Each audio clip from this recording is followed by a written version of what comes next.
এই মুহূর্তে শেরেবাংলা ক্রিকেট স্টেডিয়ামে আছেন রিপোর্টার তারেক হাসান শিমুল। সরাসরি যাচ্ছি তার কাছে।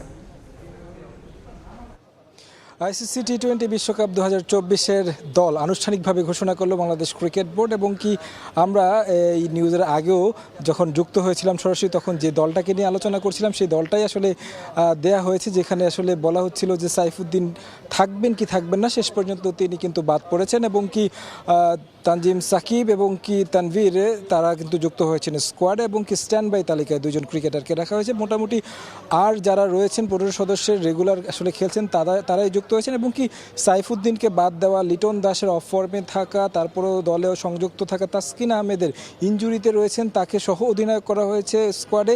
এইসব বিষয়গুলোর ব্যাখ্যা দিয়েছেন।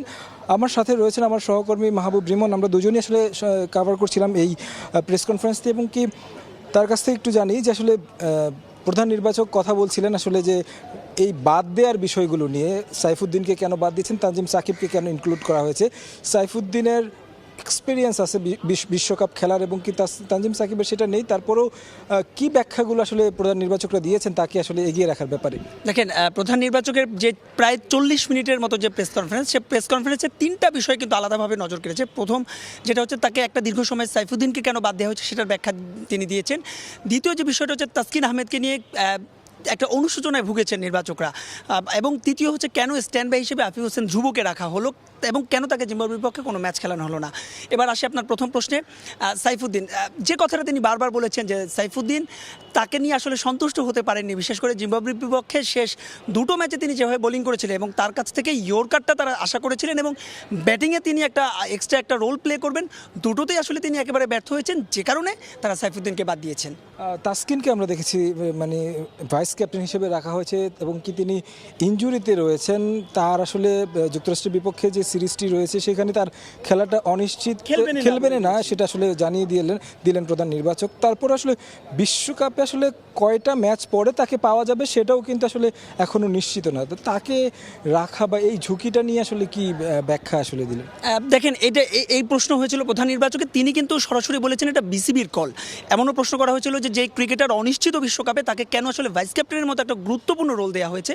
তখন প্রধান নির্বাচক বলেছেন এটা বিসিবির কল, মানে এটা আসলে তাদের কল না, এবং বলেছেন যেহেতু বিসিবির কল, এখানে আসলে এই উত্তরটা বিসিবি দিতে পারবেন, এমনভাবে মন্তব্য করেছেন প্রধান নির্বাচক। কি মনে হয় যে আসলে এটা একটা একরকম বলা মানে যায় কিনা, খোড়া সহদলপতিকে নিয়ে আপনি যুদ্ধে নামছেন, এই জিনিসটা মানে এই সিদ্ধান্তটা কতটুকু আসলে যুক্তিযুক্ত মনে হচ্ছে? দেখেন, তাসকিনের ইনজুরির আপডেটটা পর্যন্ত প্রধান নির্বাচকের কাছে জানতে চেয়েছিল, তিনি স্পষ্ট করে কিছুই বলেন, এবং আমরা যদিও জানতে পেরেছি হয়তোবা তিনি প্রথম একটা বা দুটো ম্যাচ মিস করবেন। প্রথম ম্যাচটা আমাদের কার সঙ্গে? শ্রীলঙ্কার সঙ্গে।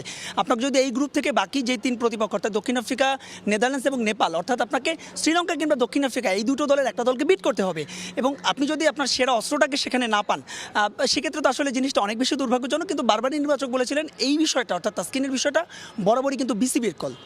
আরেকটা বিষয় যেটা আসলে মানে প্রধান নির্বাচক আসলে মেনশন করছিলেন যে এবার বিশ্বকাপে একটা ক্লজ রাখা হয়েছে যে যদি কোনো ইনজুরি প্রবণ ক্রিকেটার থাকেন তাকে ক্যারি করতে পারবে দল, পরবর্তীতে যদি আসলে টিম মনে করে যে তাকে দিয়ে হচ্ছে না বা তিনি ওই নির্দিষ্ট সময়ের মধ্যে সুস্থ হতে পারছেন না, সেক্ষেত্রে হয়তো রিপ্লেস করতে পারে। সেই দিকটা বিবেচনা করেই হয়তো বা তাসকিনকে আসলে দলের সাথে রাখা হয়েছে। আপনার কি মনে হয়? না, এটা তো অবশ্যই, কারণ হচ্ছে কি, দেখেন বর্তমান সময়ে বাংলাদেশের সেরা বোলার তাসকিন, গেল 2014 সালে অভিষেকের পর থেকে কিন্তু দলকে তিনি একেবারে নিরবচ্ছিন্নভাবে সার্ভিস দিচ্ছেন।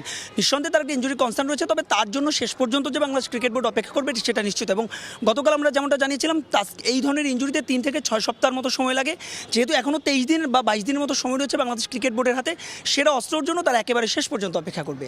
যদি বোলিং অ্যাটাকটার দিকে তাকাই বাংলাদেশের, এবং কি 4 জন পেসার 4 জন স্পিনার হিসেবে নিয়েছে, আপনার কাছে কি মনে হচ্ছে যদি তাসকিনকে আমরা বাদই দিলাম, তাসকিন ছাড়া শরীফুল, মুস্তাফিজ, তানজিম সাকিব রয়েছেন, পাশাপাশি সৌম্য সরকার যেহেতু রয়েছেন, সৌম্য সরকার মাঝে মাঝে আমরা বোলিং করতে দেখি, সেক্ষেত্রে কিন্তু তাকে আসলে হয়তো বা বিশ্বকাপে এই রোলেও দেখা যেতে পারে। পেস বোলিং অ্যাটাকটা তাসকিনকে ছাড়া যদি বিশ্বকাপ খেলতে হয় বাংলাদেশের, কতটুকু শক্তিশালী হচ্ছে? দেখেন, খুবই স্বাভাবিক, যেটা বলছিলাম যে দলের সেরা অস্ত্রকে ছাড়া যদি আপনার খেলতে হয়, প্রত্যাশিত পারফর্ম তো পাবেনই না। তবে একটা জিনিস কিন্তু আপনার মনে রাখতে হবে, গেল 2 বছর তাসকিনের চাইতেও বাংলাদেশের সবচেয়ে সফল বোলার কিন্তু শরীফুল এই দলে রয়েছেন। হাসান মাহমুদকে স্ট্যান্ড বাই টিমে শেষ পর্যন্ত রাখা হয়েছে। হাসান মাহমুদ এবং একটা জিনিস কিন্তু তিনি ইউএসের বিপক্ষে হয়তো 3টা ম্যাচে খেলবেন, সেতে আপনার হাতে কিন্তু অপশন রয়েছে। সৌম্য সরকারের কথা বলেছিল এবং নির্বাচকরাও যেটা বললেন যে সৌম্য সরকারকে হয়তো দুই ওভার মানে মিডলের 2টো ওভার সৌম্য সরকার করবে। খুব একটা অপশন আসলে আপনার হাতে ছিল না, সে কারণে কিন্তু শেষ মুহূর্তে হাসান মাহমুদকে ইনক্লুড করা হয়েছে এবং যেহেতু আপনার হাতে অপশন নেই, সম্ভাব্য যে সেরা অপশনটাই আসলে নেওয়া হয়েছে। নিশ্চয়ই বাংলাদেশ আসলে তাদের যে টিম পরিকল্পনা রয়েছে সেই পরিকল্পনা আসলে টিম ম্যানেজমেন্ট আসলে বলছিলেন যে তারা আসলে মূলত যে অপশনগুলো রয়েছে সেই অপশনগুলো সঠিকভাবে তারা আসলে বাছাই করতে চেয়েছেন এবং সেই বাছাইটা আসলে কতটুকু কার্যকর হয় সেটা বিশ্বকাপে প্রমাণ হবে। তবে বিশ্বকাপের এই দল ঘোষণার এই ছিল সবশেষ খবর আমার কাছ থেকে। সরাসরি ছিলাম মিরপুরে।